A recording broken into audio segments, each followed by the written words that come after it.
how fucking big this spoon is compared to like my ice cream. Eating Ben and Jerry. Yeah, that's why I said Ben and Jerry's Funky Monkey. It's chocolate fudge brownie.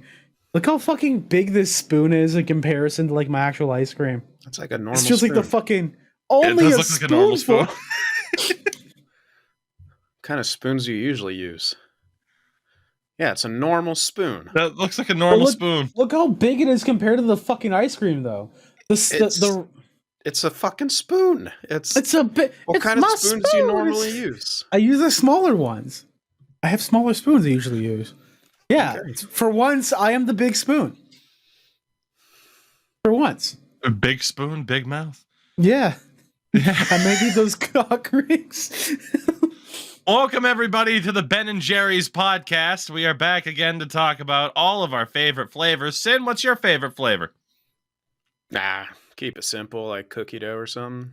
Endo, what's your favorite flavor? I'm Ben, and he's Jerry, and he's chocolate brown. Fish food. We'll see you guys next week. Thank you very much for watching and listening. Manscaped.com. Go Tougie. Welcome to another edition of the Tougies Take podcast. We are back again to pretend that we're going to talk about hockey for most of the time, only to talk about hockey for half of the time, because we are your favorite hockey broadcast. We are joined once again by Mr. Sin for the win. Sin, how are you on this fine Thursday? Doing good. Just been running some mod tests for my Bannerlord series to figure out which ones are stable enough to work with.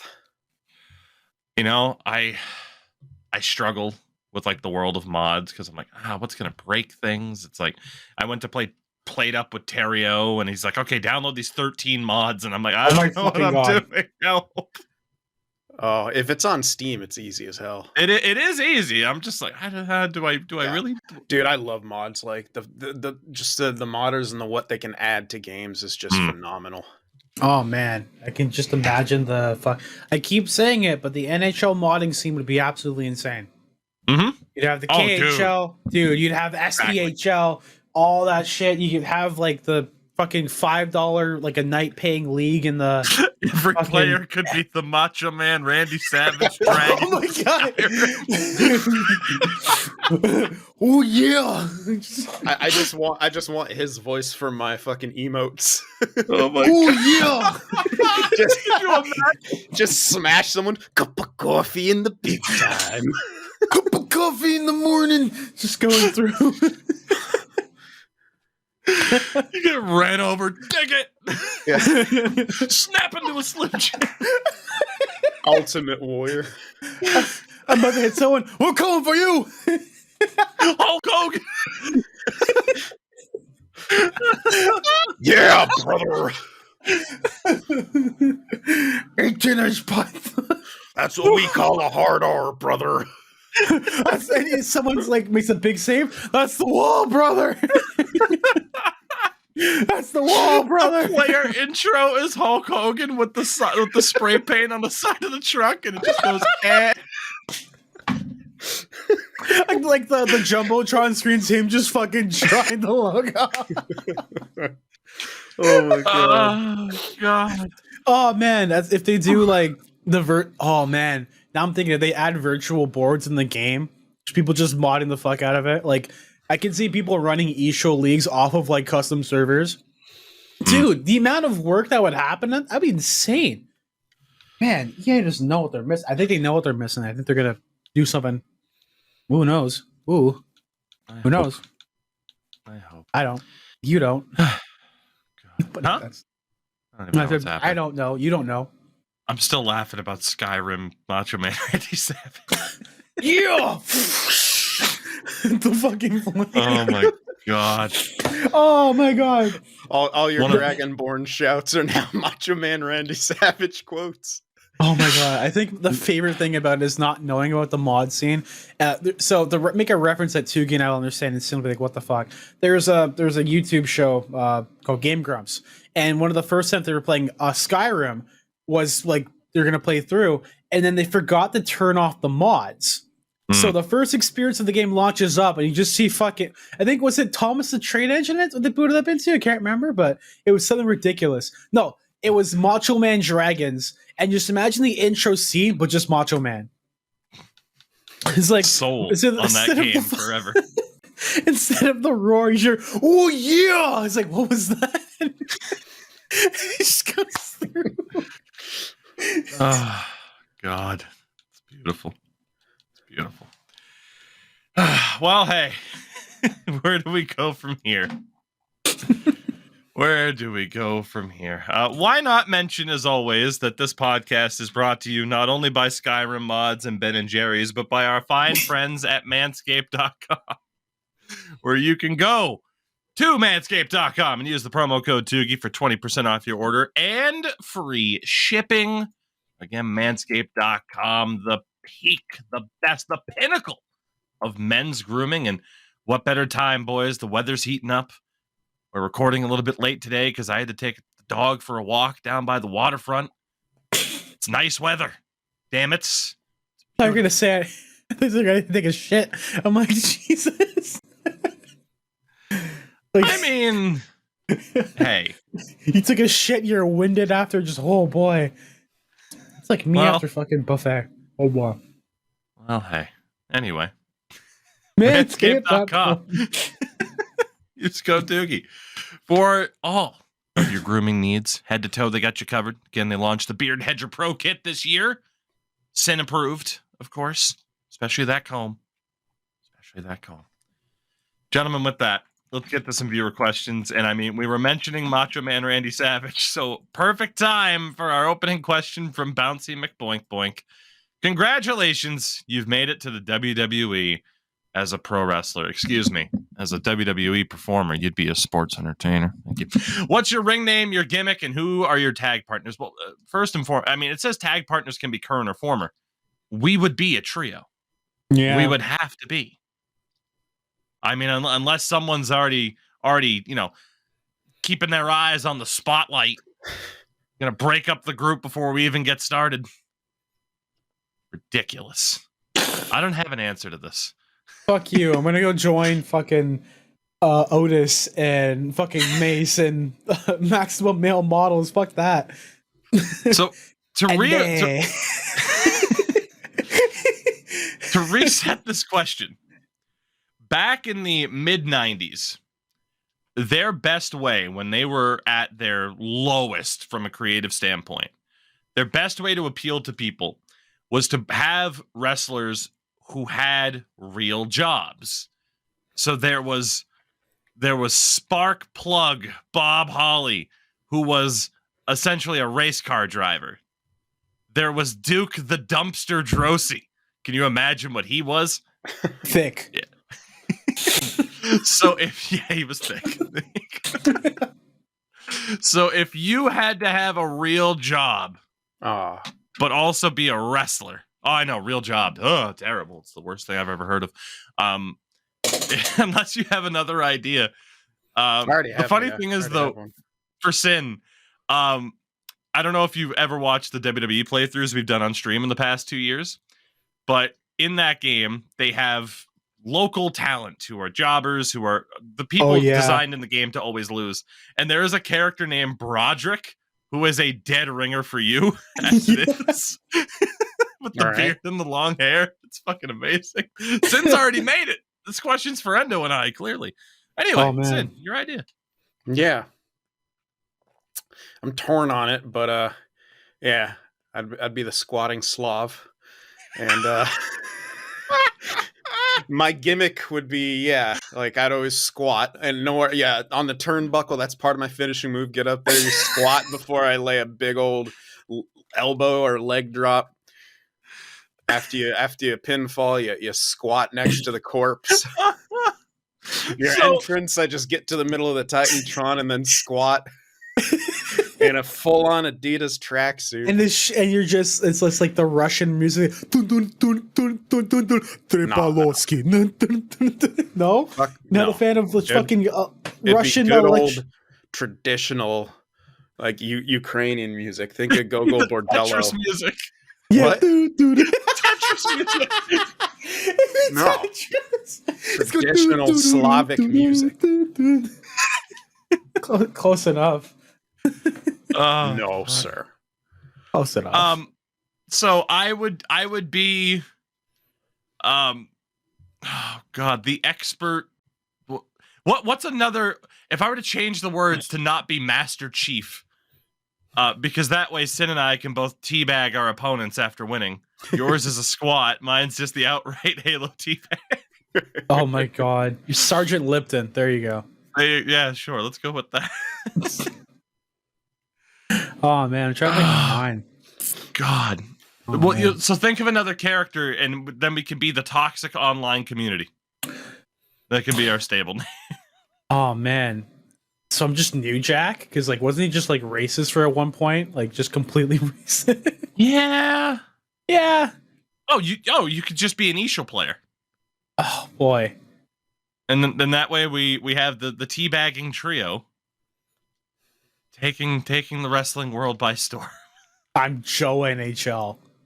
Oh my god. Yeah, Tougie and I could do the actual wrestling, and Enzo's just on the mic the whole time insulting people. Ah, you're a bunch of fucking squids. Saying you fucked their mom and stuff. Hey, fuck your mom, bud. Fucking get good, scrub. Get good. God, Fucking trash. Jesus. I got no Architect's in the stable. thumbs. He's the manager. Yeah. You're trash. When Sim was like doing like a Slav before he jumps in, he just called the Slav Ton bomb. Oh God. So I need somebody who listens to or watches this podcast that also has WWE 2K23. Hopefully on a series console, because I don't know if it's cross-gen, cross-plat with their creating system. I need you to please make me as Master Chief, make Sin as a squatting Slav, and make Endo as Joe NHL. Gotta have a cigarette in his mouth too, by the way. The squatting Slav. If you make these and they're like perfect quality, I'm not talking like face can be off a little bit, but if you I just went full John Cena. If you make these custom characters, I will make a video about it and I will pay you. Save me some time and effort, but allow me to make some content out of this with us in WWE 2K23, and I will be very much appreciative. So there you go. This is the way. And then you can make our natural enemies. Who would our natural enemies be? You could so the opposing trio would be Jonathan Marchessault for Sin's nemesis. Yes. All right. God, for me, it could be That card dude. There you go. who? The card dude. The dude with the fucking playing cards. Oh, Fishface? Ah, fuck him. Yeah, fish face. I was gonna say it could be a Tampa Bay Lightning fan. It could be With a backwards hat. with a backwards hat. It could be and a shirt that says "No vaxes here." Just make Ron DeSantis in a Lightning jersey; it'll be fine. It could also be just like the personification of EA. So make a character just wearing a trash bag with an EA logo on it. That's another right. There's a lot of options for that. Endo, who would your wrestling nemesis be? My dad? I'm not sure. No, you don't even have to make anybody. It'll just be Hollywood Hogan. More like my hero. Jesus Christ. I don't know. Out of all the people that I've had fights with over the past 3 years of being on the I online know someone, space, but I'm not gonna say. oh boy, that purple guy. Jesus Christ. Yeah. I know. Let's move on to our next question from Crocodile Dundee's Nuts. You're spelled incorrectly. You're in charge of the. That's right. I'm calling you out. You're in charge of the NHL for a day. Any changes you make can't be immediately undone. What do you change about the league and why? Nothing is off limits. I think we've been asked this question before. Probably, but hey, Yeah. it's been a while. Worded differently. Yeah, I'd take incorrectly. I'd take the fucking Arizona Coyotes and move them in Tempe and keep them there. Swap them with the Leafs. Yeah. That's the way. Austin stayed, technically. I'm not sure. No, he stayed as a Leaf, but he also went to Arizona. Everyone was right and wrong. Exactly. God, what would we change? Well, if it means like right now, the Sharks get the number 1 pick. Hey. No one's allowed to beat the Boston Bruins in the playoffs. Boo. Mandate pride jerseys by the league itself. There you go. A good Activism. Who the people? God, there's a lot of options. We're spitballing. I'm trying to think. Ban military appreciation nights, because I like to see people get their jimmies rustled. Yeah. Change the blue line and make it a black line. Yes. Why not? Why not? Did you know Black Lives Matter blue lines? Sponsored. Yeah. Did you know that was? Yeah. Yeah. HC was like, yeah, we want to make the blue line black, and everyone's like, I mean, like, cool. Get the NHL to actually acknowledge the Hockey Diversity Alliance. Get the NHL to force rich white douche in Chicago to sell the team. There's a lot. We could change a lot. Yeah. What else? Let me see. What else? By NHL, that also means anything affiliated with the NHL too, right? I presume. Why not? We have unlimited power for a day. Get rid of GWC and make it a fucking online versus only tournament. I'm saving everyone's time and money right there.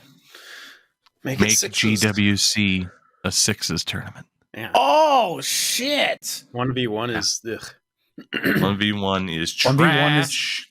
1v1 is the devil. Are you ready for the devil, man?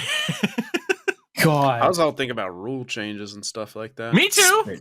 Yeah, I'm like, we're spitballing. I mean, it said we're in charge of the league for a day. We can change anything. I would remove the shootout, number 1. Yes. Yeah. Would have 3-on-3. Calgary Flames fans punch in the air. I would say, yeah, the overtime is continuous 3-on-3 and still someone scores, no offsides. Yeah. I got one no icing either. Just let them go. Yeah, no offside, no icing. I got one better for you. You could ice the puck and you could just be like, Connor, go! Meow. And you might win. Like, fully utilize the speed of some of these players. Why not? Yeah. So here's what I have. This is a format that's used in a lot of tournaments where when you get to overtime, it goes 4-on-4, 3-on-3, 2-on-2, 1-on-1. You know, I initially had a similar idea when they were changing to 3-on-3 and then possible shootout. I was like, yeah, do like a 5-minute 4-on-4, then 5-minute 3-on-3, and then a shootout. Yep. Like decrease it, but I don't know. Unfortunately, teams are always going to find a way to game the system. Like, do you remember the first year or two of like 3-on-3 overtime? Just how insane it was. Mm-hmm. It was incredible, so exciting. And now it just feels like teams just game it so hard. Like they rag the puck and change line. It's just, it's boring. It's boring now. Yeah, they've been able to adjust and adapt over the last couple of years now. Yeah. I would also change the point structure. 3 for a regulation win, 2 for an overtime. Let's not, let's reward people a little bit more for winning in regulation. And that way, it changes the gamesmanship of it. I'm sure eventually people would adapt to that too and ruin it. But yeah. And then, don't have playoff rules. Like, don't have a playoff rule book that you go to. You know what I mean? Like it's for the refs. Like, stop calling the game differently. Yeah. Like, people just hang on McDavid and like wear him like, he just gets worn like, or people wear him like a cape, or he wears people like a cape. Yeah, and they just doesn't draw penalties anymore. Or like if you're Michael Bunting, you look at the referee, you're gone for 2 minutes. There was a scrum last night in the Leaf game where Michael Bunting was like there's a scrum, you grab a guy. He got 2 minutes for just grabbing the guy in the scrum when everyone else is pushing around. Like, what the fuck is this shit? Congratulations. You now know what. Now, I will say, he doesn't have the track record, but in terms of being on the referee's shit list, you have a Brad Marchand, basically. Yeah. Who's yapping all the time. And again, he gets in terms tilted, of, though, like way too easily.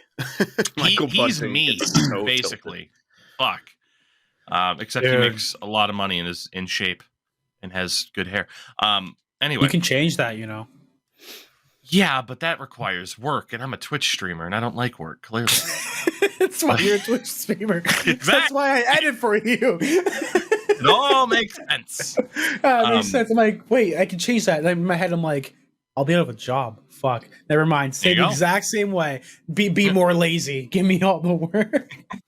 I'll dance for you. Oh, God. Anything else to change about the NHL? Nah. Okay. Could just get redundant. We'll read this verbatim. Our final question comes from RG Dustin. A reminder, again, whether or not you're watching on YouTube or listening on your audio platform of choice, in the description, there's a link to the Discord to get your questions in, like RG Dust did. When is Enzo's amateur tryout happening for the Leafs? Enzo? Beebida-bobbida-beebida-boobity. Who the fuck's Enzo? Oh, man. We joked about this, like, with the amount of amateur tryouts for the Leafs. Yeah. Like you're gonna get one at this rate. That'd be funny. That would actually be legitimately funny if I actually did get a call randomly for some number. It's like, hey, come play. I'm like, all right, cool, I guess. Never. The jersey just says Enzo Mills. Yeah. Not even my actual last name, just Enzo Mills with one L. Miles. Enzo Miles. Oh boy. Yeah. Oh, excuse me. I'm gonna sneeze for a second. Okay. Yeah. So I don't know. It's never gonna happen, but it's really funny how every single guy that the Leafs have called up has been like a relatively good goaltender, whether it's U Sports or OHL or wherever. Not just some random guy off the street, which a lot of people were talking about. It's like someone who who's been in the system. For example, when they called up Jed Alexander, it was, like I said before, it was an actual U Sports active goaltender, not literally me on the street. Like David Ayers is an exception, but he also works Enzo with on the street. Enzo on the street. But so, yeah.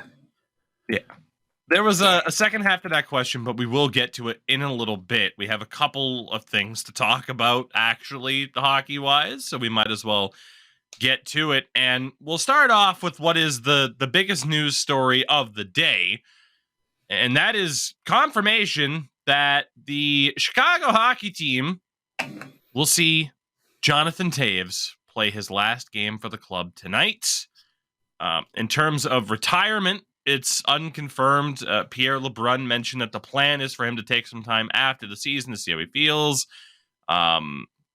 Maybe he'll retire. Maybe he'll do was it Mike Fisher that retired and then in December he's like, never mind, I'm back because we might have a chance.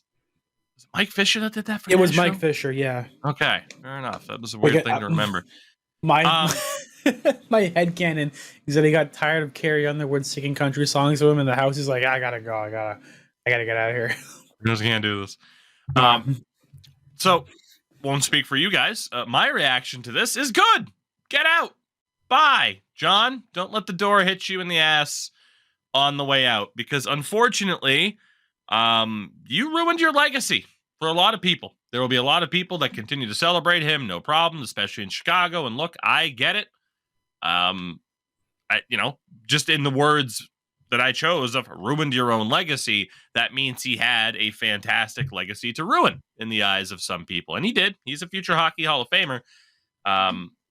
But for as much as someone, and we talked about this to death, for as much as someone could be like, oh, okay, back with the first cup team and what happened, even though he was the captain, he's a younger guy, for me, it was the way he decided to defend Stan Bowman on Stan Bowman's way out. He and Patrick Kane both that sealed it for me in terms of just like I could not care less about you as a hockey player, and I feel like the league will be better off without you in it, given that that's how you choose to conduct yourself and the way he reacted to that. And again, if you're just like, go, the plenty of articles about it for a refresher. But, new GM in there, the idea is much like with Patrick Kane. They didn't offer him a contract. They want to move on, start fresh. Future captain Nikita Zadorov, who scored a hat trick. He's the perfect guy to lead that locker room. But yeah, Jonathan Taves' career might be done. Could have been a much bigger league-wide celebration for you, buddy, but you fucked it up for yourself. Any other thoughts, gentlemen, or are we moving on? No, I mean... Yeah. Taves new. That's all I have to say. My camera froze. Don't worry, I'll fix it. But yeah, well, last time you tried to fix it, it fucked something up. So leave it. Unless there you go. Don't unplug it this time. I think that was the issue. Yeah, that's what happened. Yeah, I'm using this app right now that fixes it for you. There you go. Okay. Taves new. Yeah. Beach's career was through. Done. There you go. Quickly about the draft. Connor Bedard's season is over as the Regina Pats lost in Game 7. He scored 82 goals and put up 163 points in 64 regular season and playoff games, of course, including the 7 playoff games. 82 goals and 163 points in his draft year. Nearly like closing in on a 3-point per game pace, which is dumb.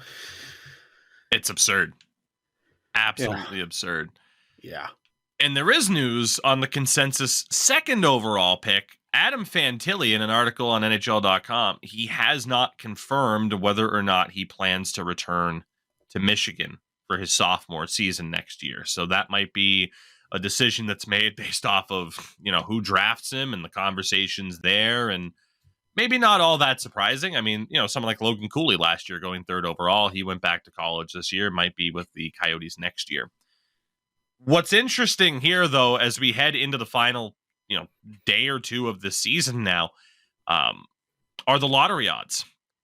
Because there has been a little bit of movement at the bottom of the standings. And there is room for quite a bit of movement, actually. And, granted, there are some teams that are out of the playoffs. Let's focus on the bottom. So right now, as it stands, you have the Columbus Blue Jackets in dead last, then Anaheim, Chicago, San Jose. The Blue Jackets can finish anywhere, I still believe, based off of the games played. Let me double check this. Yeah, yes, the Blue Jackets can finish anywhere between 29th or 32nd, depending on how they do. They are on 57 points, 80 games played, so obviously could finish with 61 points. They could finish anywhere between 29 and 32. The Ducks, currently in 31st, can move up 1. They could move down 1. Chicago in 30th could move up 1 or move down 2. And the San Jose Sharks can only move down 2 spots. So it is confirmed the Sharks will not have the top lottery odds. But they will have anywhere between, I think draft probability is based off of just like where someone's going to finish. But I mean, they are going to have, actually, I think it is going to be anywhere between a 9.5% and a 13.5% chance. Well, actually, no, because number 1 odds are not. They can't go lower than they are in the lot. Or they can't go lower than they are right now for lottery odds. We're locked in at 4, but we can go higher. Yeah, not locked in at 4. Are they? Yes, we 100% are. That's not what I'm seeing. We cannot. Oh yeah, you can't go higher, but you can go lower. I linked what I'm looking at here. Again, they can finish anywhere between 29th and 31st. Yeah, the next closest team to us that is ahead of us in points is Arizona with 69. Or sorry, Montreal with 68. So we can't drop down. Yeah, hopefully that's not how it sounded. That's not what I was trying to say. I mean, it can drop down. And if I said going up, it's in the terms of like higher odds, not lowering their odds by going up in the standings. Yeah, we can have better odds, but we can't have worse odds than we have right now. Yeah. So, I mean, you can't, finish 32nd and get those 100% top, lottery odds, but still anywhere from 29th to 31st, which we knew Yeah, we can like tie in points and stuff like that, but it'll come down to other stuff. Right. So I'm intrigued. I mean, again, for the Sharks, final game of the year is against the Edmonton Oilers. Chicago's final game is against Philadelphia tonight. So, yeah. Anaheim's final game is tonight against the LA Kings. And then Columbus's final 2 games, Pittsburgh and Buffalo. I hope everyone wins besides the Sharks. That'd be hilarious.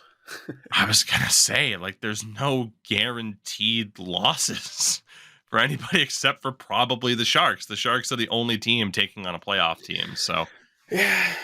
Hopefully they don't show up.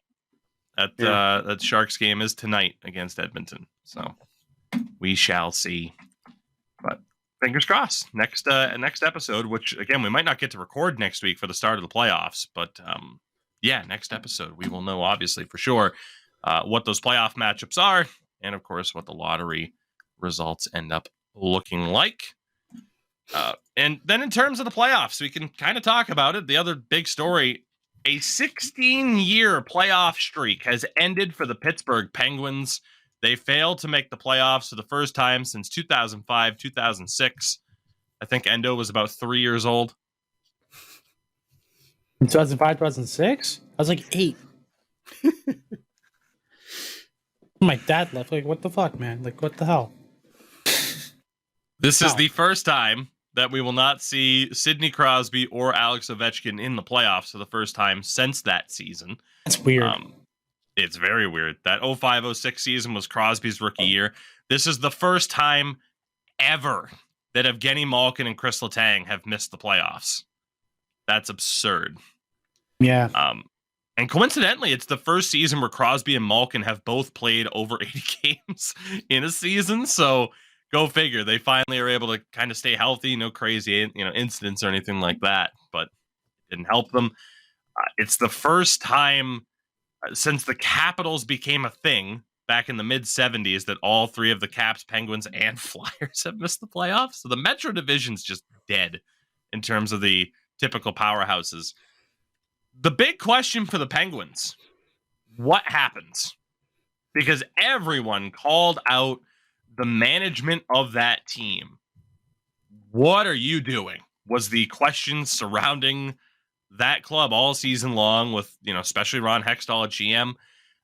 Frank Saravalli mentioned that Fenway Sports Group, which how weird is it still that Fenway Sports Group owns the Penguins? They are, quote, looking at a complete change in Penguins leadership. Does it happen, though? I don't know if it does. I think they, the people there, I'll give them another chance. Like, first time they've missed in a while. Tristan Jarry had trouble staying healthy. It'll be better next year. The writing's on the wall, dude. It is, but I don't know if Penguins fans are going to get those drastic changes that they know the club needs. Yeah. Yeah, that's a fair point. Let's see where Wilkes-Barre is on the standings for the fucking AHL. They are, they're not dead last. They're 29th, though. 26, 31, and 7. For a 4.64% win rate.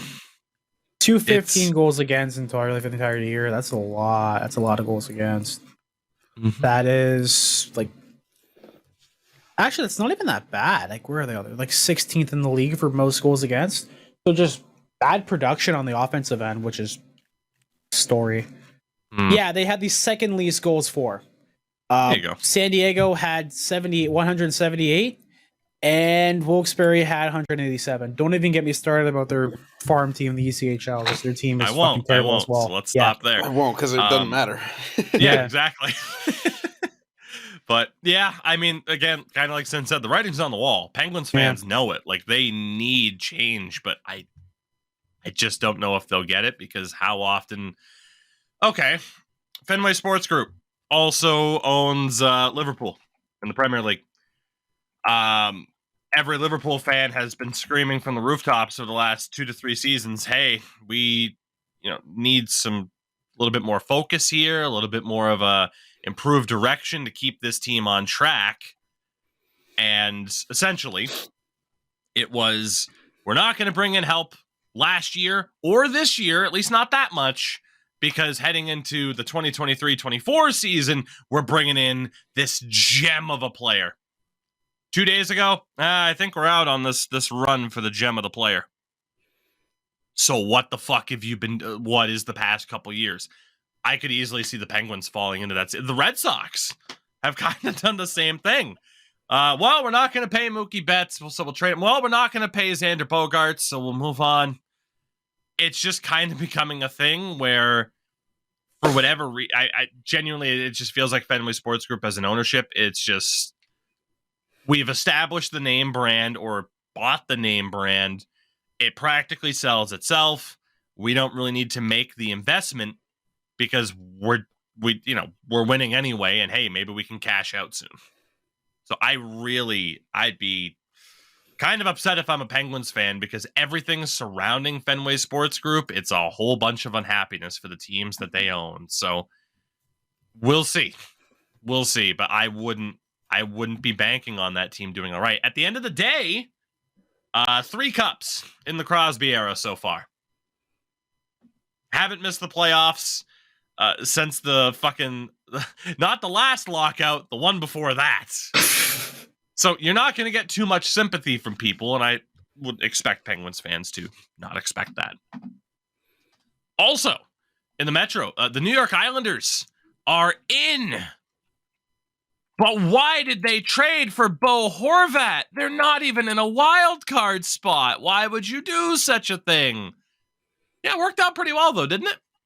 It did. So congrats to the Islanders for getting it done, making the playoffs. I mean, GM of the year, Lou Lamoriello. Who says no? It's going to happen. It's going to happen. There's just no way it doesn't. But yeah, I mean, again, credit to the Islanders. You know, they figured it out, and as well. Speaking of figuring it out, the Florida Panthers are in. They tried their best to be out, but the Florida Panthers are in. We do not know if it'll be Florida or the Islanders playing the Bruins. It comes down to the game tonight, Florida versus Carolina. Florida wins that game, and it will be Boston against New York. Florida loses that game. I'm not sure about the point tiebreaker, but Florida loses that game. It will be Florida and Boston in round 1. I'm kind of freaked out regardless. I think I would rather play the Panthers. Probably. I think I'd rather play the Panthers. Sorokin on a defense first team, a physical fucking... Here's the thing. It's not that the Panthers don't have physical players. Kachuk, Lomberg, whoever else. But it's more so that I feel like a series for the Bruins against the Islanders will take so much out of them. Like, that is a fucking trap series in round 1 to have to play against Cal Clutterbuck and Matt Martin and JG Pajot and Scott Mayfield. Like, you are going to be, bruised up to hell heading into round 2. And knowing that the playoffs are a war of attrition, give me the Florida Panthers as a Bruins fan. I mean, yes, Matthew Tkachuk dragged that team kicking and screaming into the playoffs. 108 points this year in 78 games played. Yes, they have Brandon Montour, who's only a little bit under a point per game as a defender this year. We talked about him last time in the crazy season that he's had. But their goaltending, they are still without Spencer Knight, who had a .901 save percentage. They have Sergei Bobrovsky, who has a .901 in 50 games played. And then the man who might have saved their season, Alex Lyon, 14 games played and a .914 save percentage for the 30-year-old. Yeah, I'll take my chances against Alex Lyon as opposed to Ilya Sorokin. Yeah.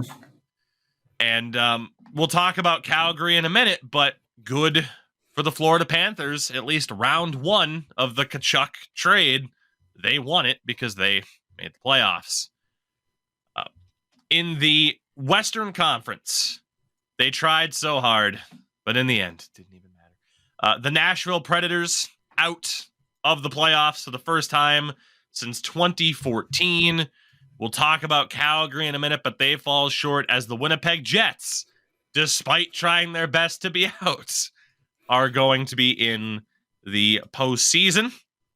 And they will be taking on the Vegas Golden Knights, I believe. Well, no, so it's either going to be Vegas or Edmonton.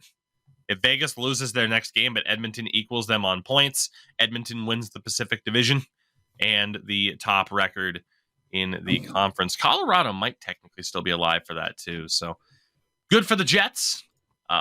Interesting though that actually I'll save that little tidbit because we're talking about streaks in a little bit. Let's mention Calgary, and this is why I warned you guys that we might be bouncing back and forth a little bit. We talked about for the Penguins, like, oh, who's going to be back? Will Daryl Sutter be back for Calgary? Because probably. This was a disaster for them to miss out. An absolute disaster. I think he should be, but I mean, who knows? He might not even want to be back. That's true. So this season in general was a weird one because there was only one coach who was fired mid-season, no interim head coaches. It's the fewest changes we've seen since the 2017-18 season in terms of in-season coaching changes, and the second fewest since the end of the original Six era, of course, back in 66-67. So it would make you think like, oh, teams are either sticking with their coaches or this offseason is going to be kind of nuts in terms of potential changes. I do know Sutter caught a lot of flack because with their season on the line in a shootout, he sent out Nick Ritchie instead of guys like Tyler Toffoli, Elias Lindholm, and Mikhail Backlund. In fairness, those three I just mentioned all have terrible shootout records in their career. Yeah. But the optics of your season is on the line, and here comes Nick Ritchie. It's such a Daryl Sutter thing to do. It is. As beautiful as it is. The only real bright spot for Calgary, Dustin Wolf made his NHL debut in a victory. Very similar to another team we'll talk about in a minute with the Buffalo Sabres and getting Devin Levi in there and looking like, okay, yeah, maybe he will be an option. Super small sample size, of course, for Dustin Wolf.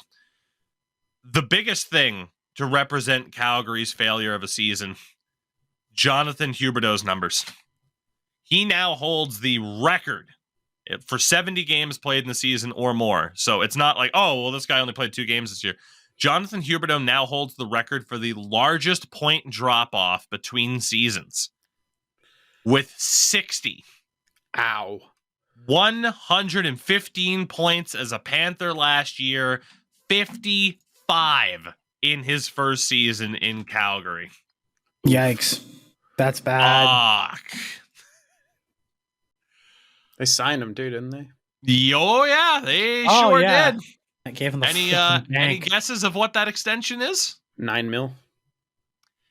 8 years at $10.5 million per, with a full no movement clause for the first 6 years. Ow. Buyer's remorse. Holy shit. Daryl Sutter has to go, and a lot has to change with this team. Because you cannot afford to have Jonathan Huberdeau's contract turn into a boat anchor if it isn't already. Yeah. They have to adjust and get this team sorted and get Jonathan Huberdeau. Like he is your focus. He is 100% your focus this offseason, is being able to set up the team and a top line or second line with the situation that will allow Jonathan Huberdeau to flourish. Because right now they do not have it. And as it is, I mean, Toffoli was their leading scorer with 73 points, but with a team that has someone with the shooting ability of an Elias Lindholm, Toffoli, Huberdeau, you have to figure something out.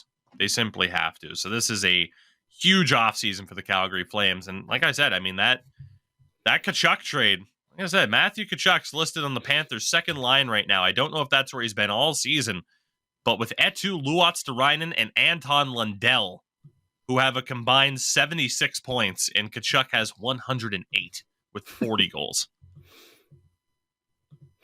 Yeah. Yeah. Pretty good trade for Florida then. It's crazy. Still think it was horrible for them to trade Uyghur in that, but well, to that point, their defense, and this is why I want the Panthers. Forsling and Ekblad, not bad. Mark Stahl and Montour. Give me David Pasternak against Mark Stahl. Get the fuck out of here. And then Josh Mahora and Radko Gudas. So, and Gudas, obviously the physical player I should have mentioned for the Panthers earlier. Yeah. There is one other 40 goal scorer on the Florida Panthers. Do you guys know who it is? Aside from Matthew Tkachuk. Fucking, what's his name? Alex Nylander. No, is he even a Panther? Wilkes-Barre Scranton legend Alex Nylander. He's currently playing for Wilkes-Barre. He is with the Penguins, Alex Nylander. It's the other Reinhardt. It's not Sam Reinhart. It's not Sasha Barkov. Is it? Carter Verhaeghe. Oh, shit. That makes sense. 41 goals, though, for Carter Verhaeghe. Yeah. Pretty damn good. Solid. Damn good. I mentioned Buffalo, so quickly about them. They have missed the playoffs now for the 12th season in a row. The last time they won more than 40 games in a season, which they did this year, so that's the big positive. But the last time they had done that prior to this year, the Atlanta Thrashers were still a thing. Jesus. Holy hell. So when Kyle Okposo was quoted in the locker room as saying, "We became an actual hockey team this year," that might sound cruel, but it's fucking accurate because they have just been toiling away. So a good season for the Sabres. And again, people will certainly pick them to make the playoffs next year, I would say. Tonight, though, is expected to be the final game of goaltender Craig Anderson's career. There was a tweet. Here are some of the Sabres players, the ages of some Sabres players when he was drafted. Owen Power, not born yet. -3. Jesus. Jack Quinn, not born yet. -4. AJ Peterka, not born yet. Devin Levi, not born yet. Dylan Cousins was 4 months old. Oh, wow. Peyton Krebs was 5 months old. Samuelson and Dahlin were both a year old when Craig Anderson was drafted. So is literally a father to those fucking teammates. He did play the leadership role, so yeah. 5th all-time in wins by an American goaltender. Nice. 3rd best playoff save percentage at a .929 of the top 100 winningest goaltenders in the postseason. 3rd in shutouts by an American, and has the most wins as a goalie in the history of the Ottawa Senators, among numerous other stats. So if this is indeed it for Craig Anderson, hats off for a phenomenal, fantastic career. I mean, especially given, really, if you look at it, he bounced around on a lot of different teams. And sometimes, players that do that, they stick. Other times they don't. And it's just like, okay, cool. They never found a landing spot and that's it. So might not be a Hall of Fame worthy career, but man, what a fucking career for Craig Anderson. So yeah, with all the adversity he's had to battle with like his family and stuff like that. I think his wife had cancer and like twice. He went in remission and came back, and every time it was a fucking shutout. It was insane. Like this man is probably the greatest performer. It's weird to say like per tragedy, but like if there was any moment that something happened to him afterwards, like shutout, it was ridiculous. I want to know if there's like a certain track record for best performance per tragedy. There's it's like not gonna. The name of this episode title has to be "Tragedy per 60." By the way, yeah, I was gonna say it's either him or it's he just retired like last year. He's like 6'5". He had cancer. Came back on Hockey Fights Cancer Day. Yeah, Brian Boyle. Either him or Brian Boyle. Best performers on like best performance for tragedy per 60. Yeah. I wanted to look it up because mention that Craig Anderson's 5th all-time in wins by American goaltenders. I won't quiz you guys unless you think you know. I don't. Any of the 4 that are above them or above him. Martin Brodeur, no. Shot them quick. Yes, Mark Richter. Richter is actually 6th. He was Shout out to Mike Richter, by the way, with 600 and well, actually, that's games played. Yeah, Richter's still in 6th with 301 wins. Craig Anderson with 318. Tom Barrasso 369. John Van Beesbrook at 374. Jonathan Quick at 375. And Ryan Miller, number 1 at 391 career wins in the NHL. Dude, he was a fucking like brick wall. Ryan Miller. I don't know what it was, but like his virtual counterpart for video games was exactly how he was just when he played him. You could not score on that fucker. It was ridiculous. Unless you were Sidney Crosby in the gold medal game. Exactly. That broke my heart. Iggy, pop. Woo! Hate it here. Yeah, baby. So we've talked a lot about the playoffs. There's been a lot of change, obviously, with streaks. I want to mention the longest active playoff droughts. We talked about the Sabres now at 12 straight seasons. Detroit with the second longest drought now at 7 straight years. The price of success and holding on to Ken Holland for too long. The Ottawa Senators now at 6 straight years without the playoffs, which is kind of a bummer. Anaheim at 5, and the San Jose Sharks now 4 straight years without the playoffs. And the 3 longest active playoff streaks have all ended. We talked about Pittsburgh, 16 straight years of making the playoffs. That is over.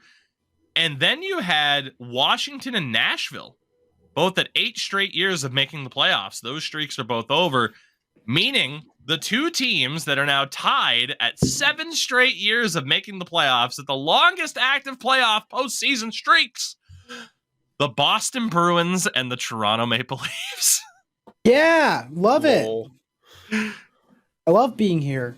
Love being here. It's beautiful. It's beautiful. And another interesting playoff stat, the Rangers, Islanders, and Devils have all made the postseason for the first time since 2007. Only mention that to mention the Devils and Jack Hughes becoming the Devils' franchise record holder for points in the season with 97, passing Patrick Elias. Yeah, when I first read that, I was like, I thought it meant like the most points the Devils had to see. So I'm like, how the fuck is that possible? Yeah.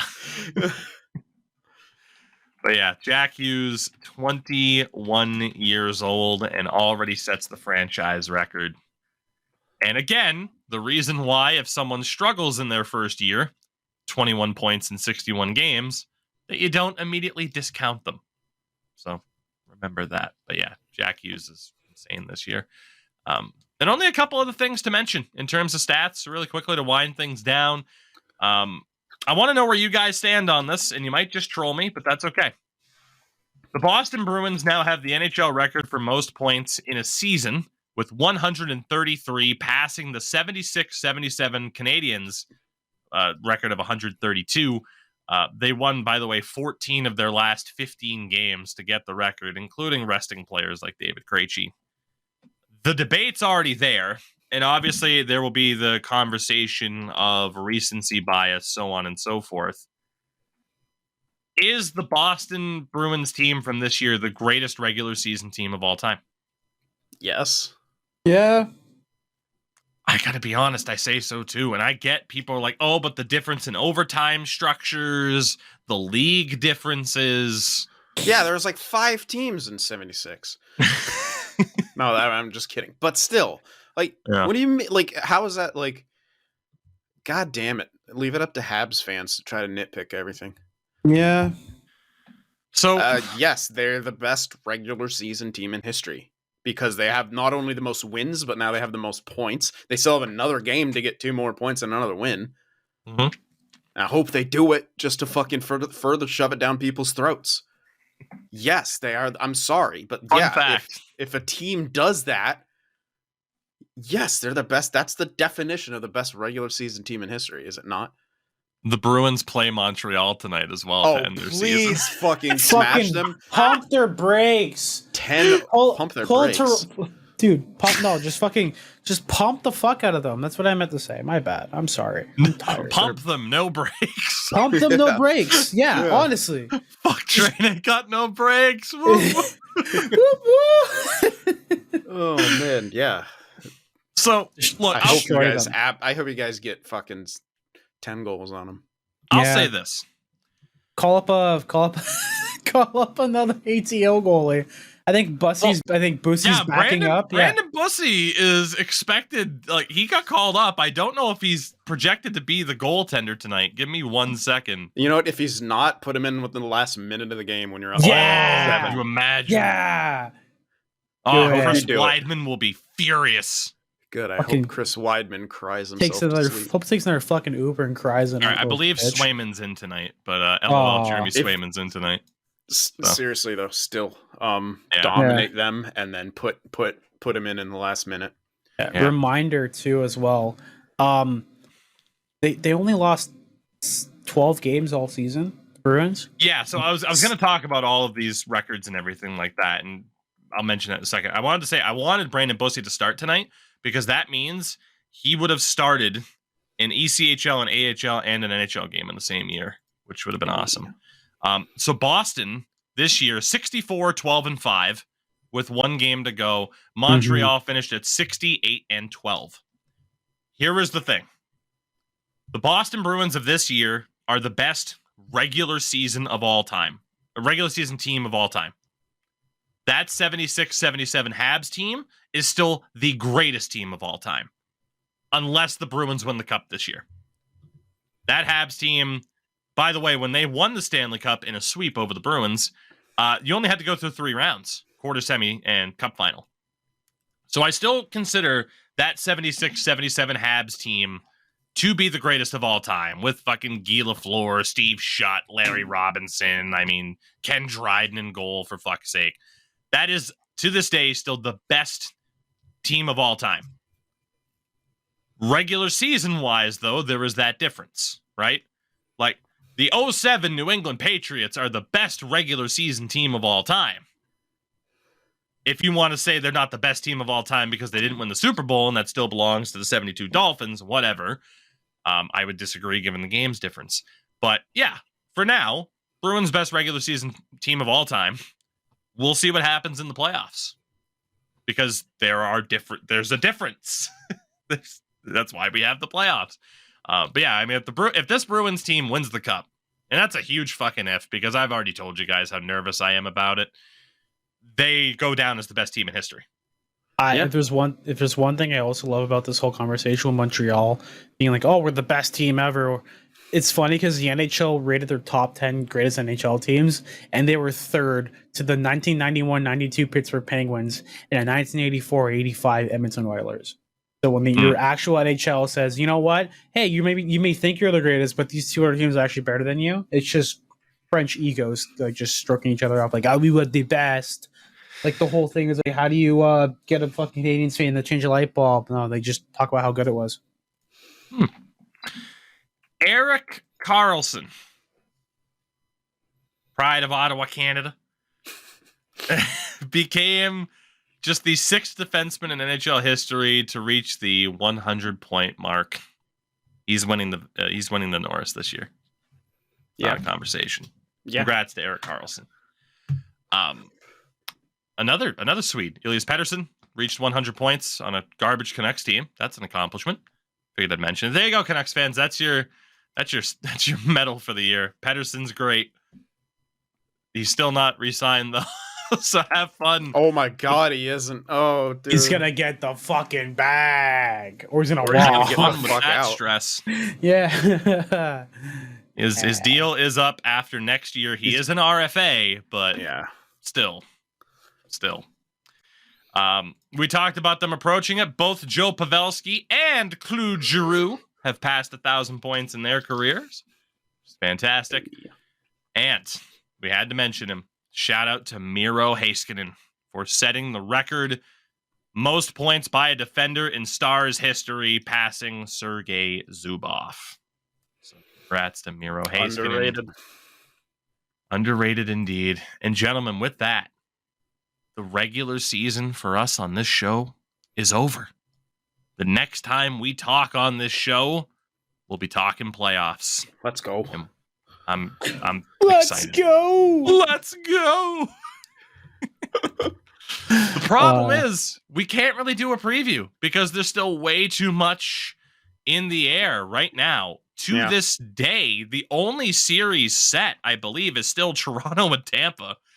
At least in the East. In the West, there's nothing else set either. So we can't do any form of playoff preview or anything like that. Like I said, the schedule for next week, it might be a little bit shaky. I might, and if you guys are around, like we might be able to do something on Sunday as a preview. Yeah. And then the next time we'd be able to do a show is Friday or Saturday because I'm going to be out of state. So we'll do what we can. Regardless, we thank you for joining us and supporting the show for another week. Endo Mills, you have anything to plug, promote? What's the deal? Manscaped.com. Get yourself some refined deodorant. It smells nice.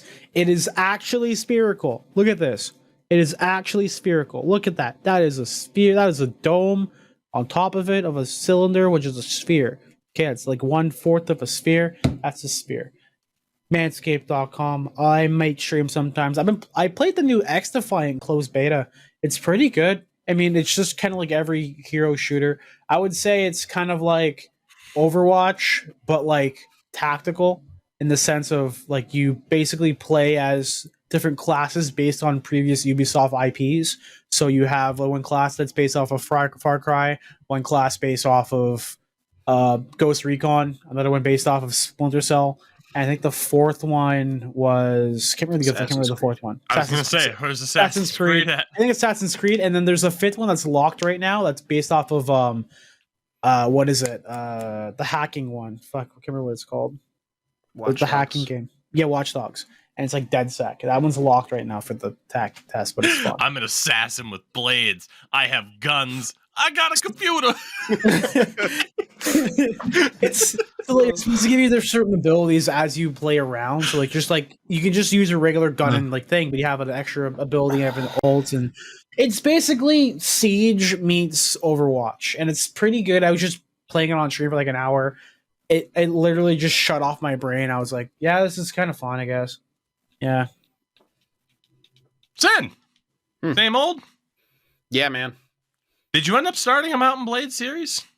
No, that's what I said. Oh, yeah. I'm testing mods right now. For that. Bannerlord. Okay. Yeah. Gotcha. That's what I'm testing for that series to make sure certain things are stable. Which one I want to use because there's so many cool options. Like I'm testing one right now where you instead of just starting as like a lord, you can start and like serve in a lord's army as a soldier and like work your way up the ranks. Yeah, basically. Like it's sick. Yeah, and since the last time I played that, and they made tons and tons of improvements too. Could you set it up so that like okay, there's all these different factions, right? Mm-hmm. Could you set it up so that like Endo and I start off as like plebs in different factions and just see if somehow something happens? I mean, I'm sure I'd die in 5 seconds, but I don't know. You might be able to put custom characters in there. Like what I know there's renaming mods, so I could find characters and rename and edit apperances and stuff like that. Yeah, because that would be I mean, your channel members, right? I mean you do that for hockey kind of already. So yeah, cool thing to do for that. So what I usually do with that is like the companions that I recruit, I let people name them and like give them backstories and stuff like that if they want to. And it's obviously not as freaking popular as my NHL stuff, so no, but less that's people. Still I don't just restrict that to channel members. Yeah, no, it's great. Yeah. So, and I do like little stories in the beginning of each of them. I like a narrative and I like to role play. So, well, I'm gonna request a character. You can decide how far up or down the food chain he is. But I am gonna request a character just for the fun of it. Okay. Do you have it now, or you're gonna do it when it's out?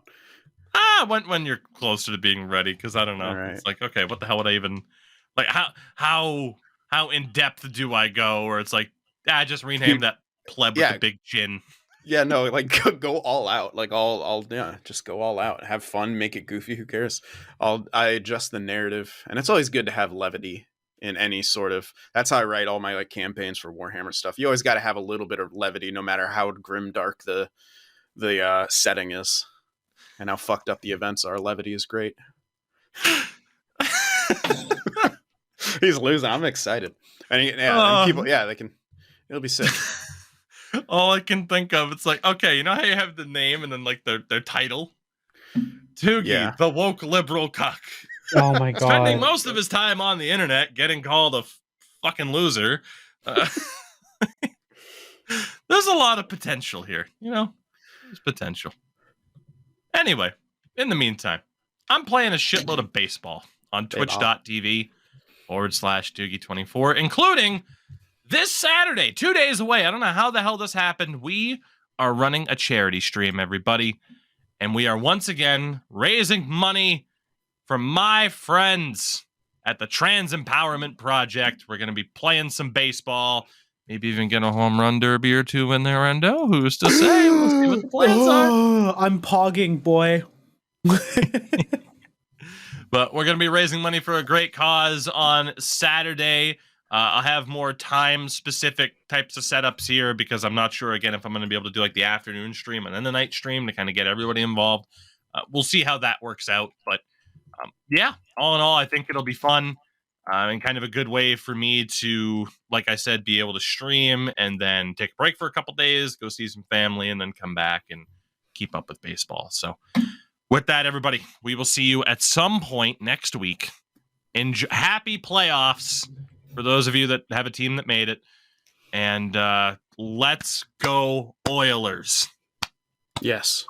Yeah. Let's McDavid. go Oilers. McDavid needs like 5 points or something. I don't know how many. Forget the point total. I don't think he's going to beat Stevie Y at this point, but Oh yeah, how many points does he have? that's what I'm checking right now because that's important. I think it's 151 or 152 that he has. He has 152, so he would 152. need a Oh. 4-point game would pass Iserman. Who are they 3 playing points tonight? would tie Iserman. They're playing the Sharks. He has Oh, one. So get Sin, he shit has on. 1 3-point game in his last 5 games, and that was He's 2 due. games ago against the Sharks.